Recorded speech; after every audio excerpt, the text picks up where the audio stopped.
Okay, this is Orlando Wilson. What I want to talk about in this video is an issue that happens a lot in the security world, especially the close protection world, where guards try to poach clients and clients try to poach guards.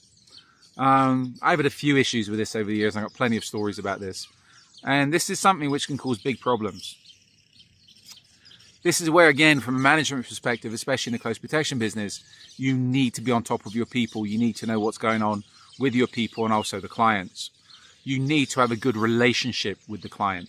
And this is where it also comes down to when you're selecting your clients and selecting your guards, you got to ensure you're picking the right people. Now, I've come across this a lot. Let's start in, there's two sectors of this, in corporate security, the larger contracts, etc. I know of one contract I was working on in London many years ago, and it was for one of the Middle Eastern embassies. And the guards there were talking too much shit and trying to take over the contract, trying to take the contract from the client, etc. And it caused a big mess. What these guards didn't realize were the fact they're talking to the local guards at the embassy. They're not the decision makers. It's the same as with a lot of corporate clients. The fact the guards are working on a site, etc., etc., it's not the people they're going to be coming into contact with that are going to be making the decisions for the contracts. And again, when everything got cleared up at this embassy in London, the boss of the company came out and said, look, the decisions of me getting this contract, my company getting this contract, weren't made by these guards. They're lower end. The decisions were made in government offices in the Middle East. But a lot of guards are that stupid just because they get friendly with a member of staff, an embassy guard, etc. They think they can make some money. The issue happens, I had it in London on a couple of jobs, mainly where I was supplying doormen, bouncers, etc., where the clients tried to poach them. And again, the people I have working for me generally are a little bit wise. And the guys realize that, you know what, if the client's going to screw Orlando over for pennies an hour, then in time, if they find a cheaper option, they'll also screw us over, which they would, because it's all about saving pennies, etc., etc.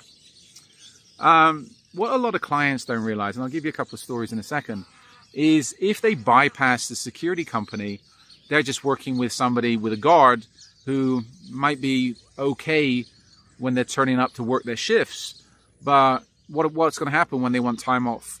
Are they going to have replacements? Are they going to have people there, etc.? Is the company insured? Are these guys properly insured? Guys and girls properly insured, properly licensed, etc.? And the chances are most of the time they're not. And what happens when the client tends to go in with the guard, the jobs don't usually last that long because it's a big mess and everything tends to fall apart. Story time. I know of one job, one of my associates in US used to have a very decent construction contract for a high-end hotel on Miami Beach when it was being built.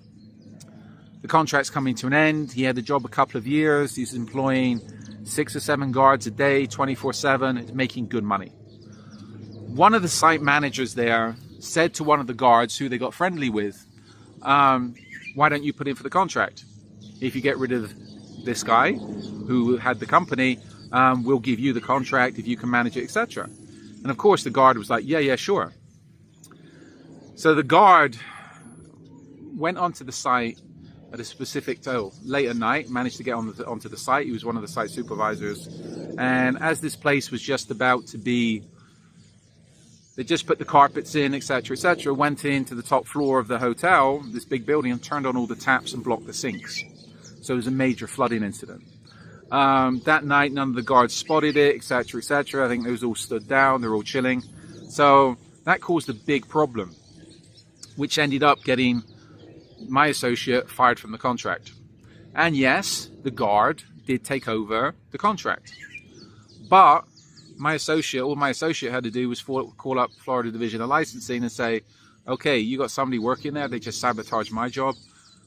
They don't have a company license, they don't have the insurance, they don't have anything, etc. And that job lasted a week before division and licensing turned up and just the guy got arrested, and everybody else, all the guards that were working unlicensed, well, in the state of Florida, if you're not working under an agency, you're working unlicensed.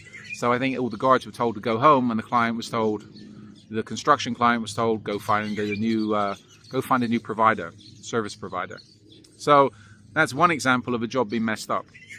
Another example, years ago, I had a B agency, security agency in Florida, one of the agencies I had, and I was letting the agency go because I was leaving the country. I had a nice contract there. I was going to pass the contract on to somebody I knew. It was an upper-end contract, good clients, etc. And what happened? My license was going to expire on a certain date, so that meant no license, no insurance.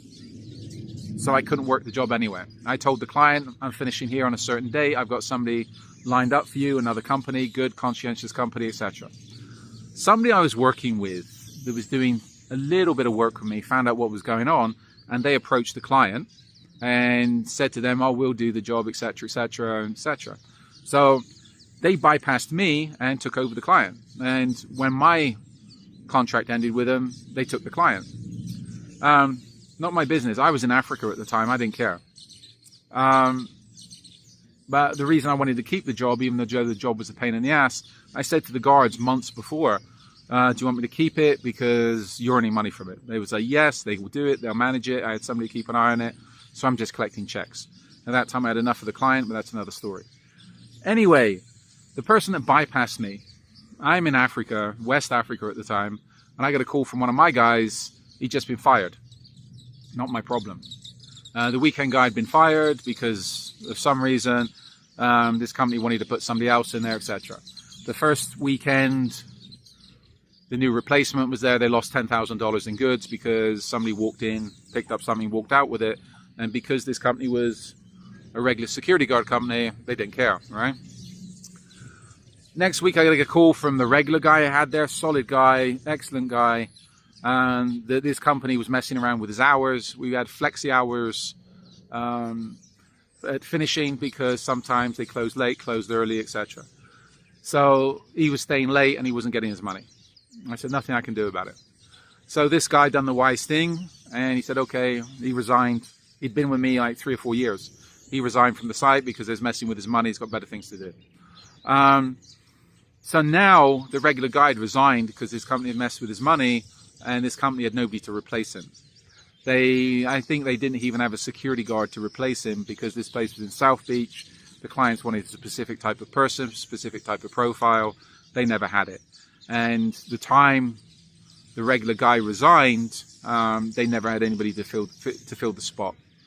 So that guy that went around me, even though I didn't care because we lost the contract, we were giving the contract up, in a matter of, I would say, 10 days, lost 2 people their jobs, and also lost the company that he put in there, the contract, because they couldn't fill the spaces.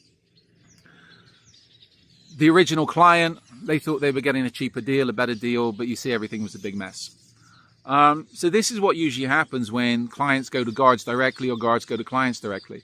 And in the close protection world, it's something you need to be aware of because it does happen. If I had something these days where I realized, you know what, I don't need to be here, I'd most probably go in and cut a deal with the client and say, look, you want to take this guy full time under your wing, no problems, but it's going to cost you how much money? Your defenses for that, your defenses for guards taking clients and clients taking guards, you can have a good non-compete agreement, but they're difficult to enforce in a lot of places. I would say the best defense against that type of thing is have a good relationship with your guards and have a good relationship with your clients. I've had it where a few times guards have come to me and said they've been approached by clients that ask them to work directly. You know what? If it's a good client and a good guard, you know what I mean? If a client asked me to start off with, I'd be a lot more sympathetic. But if they go to approach the guard, then we can have issues. But again, this is something, it's in all businesses, all service businesses. And it's something you need to be especially wary for in the close protection business. So just a few words of wisdom and a few stories on poaching.